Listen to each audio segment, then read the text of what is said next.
السلام عليكم ورحمة الله وبركاته. احنا هنقدم النهارده الوحدة الجديدة ديت، وحدة لإنتاج الأسماك، تنتج من حوالي من 100 ل 120 تقريبا بولتي، أو من حوالي 200 ل 300 بس. تعالى كده نشرح كده دي طريقتها. احنا عندنا هنا الحوضين دول هم دول الفيش تانك بتاعنا، أو بتاع الحوض بتاع الأسماك. عندي ده بيبقى موجود فيه المية وموجود فيه السمك.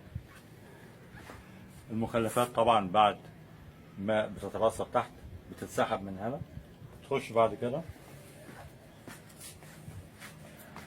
على الوحدة اللي تحت ديت، وبرضه بتقابلها من الناحية التانية في نفس المكان ده. الوحدة دي اللي هي دهيت اللي بتاخد من اليمين للشمال، بعد كده بتخش لهنا، بتطلع من هنا.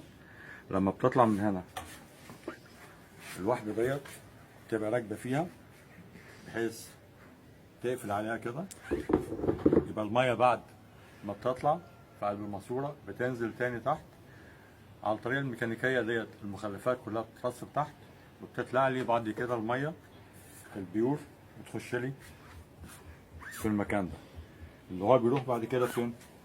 بيروح هنا على الوحدة التانية عن طريق الماسورة ديت، بتخش هنا. لما بتخش هنا في عندي شكل تاني اللي هو ده اهو، ده بتنزل تاني تحت، تعمل عملية دوامة عن طريق التي اللي موجود تحت ده، بتعمل دوامة تانية، يبقى المرحلة التانية من الترسيب تبقى موجودة فيها. تطلع لي بعد كده عن طريق الموتور بيضخها لي بعد كده على لسه في واحدة هنا بتاعت فلترة بيولوجية شفناها قبل كده عندي في الوحدات، اللي هي فيها البيل سايفون. بعد كده بتنزل تاني لقلب الاسماك، اقدر اربطها بمنتهى السهوله بعد كده، وده اللي هنشوفه هنا بعد كده ان شاء الله على وحده سيما هيدروبونيك او اكوابونيك. بتوزع الميه للنباتات او بتضخها تاني بعد فلترتها للاسماك. واحنا هنا من الشرقيه النهارده ان شاء الله. دي الوحده اللي احنا شرحناها دلوقتي، وهنتابع مع بعض بعد كده باذن الله اول باول التطورات بتاعتها. كان معكم ابي خوجه من الشرقيه. السلام عليكم ورحمه الله وبركاته.